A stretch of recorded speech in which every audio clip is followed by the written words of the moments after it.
A young couple camping near the mountains complained to friends that there was a weirdo near their campsite. Not long after, they would be found dead, but this weirdo hasn't been found yet. Kylan Schulte, age 24, and her wife, Crystal Turner, sometimes known as Crystal Beck, who was 38, were a just married couple from Utah. In fact, the pair had just been married in April of 2021. The couple loved to travel and hike and camp, and so they did that quite frequently. In August of 2021, the two were camping near LaSalle Loop Road, south of Moab, Utah. There are some reports that the women had a long-term campsite here with a makeshift rabbit shelter, but I've only found some sources that say that. But what I do know is that Kylan mentioned to some of her friends that if anything happened to them, they were murdered. Apparently there was a creepy man who they called a weirdo around their campsite, and that they were intimidated by him.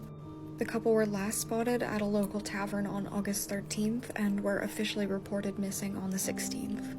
Unfortunately, just a few days later on the 18th, the two women were found shot to death. They were on a scenic road that ran through the national forest. What's even more unsettling is that the women told their friends that they were actually going to move to another campsite because of the person that was freaking them out. Unfortunately, this person is the most likely suspect, but we have no idea who they are. The only thing Kylan said to her friends about this person is that they were a man and that they just creeped them out.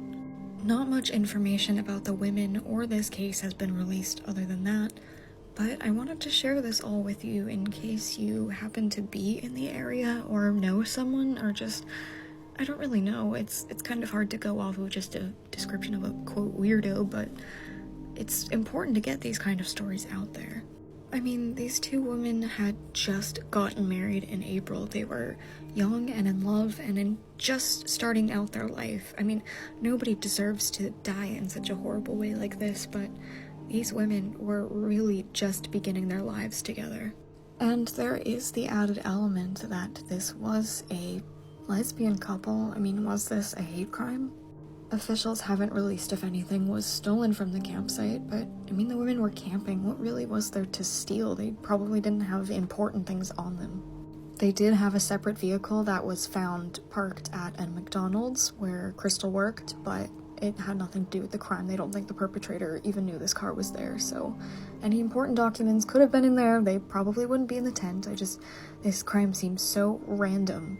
I'll link some sources where you can find more information about this case in the comments section below, but please let me know your thoughts on this, especially if you're from the area. What do you think about this case?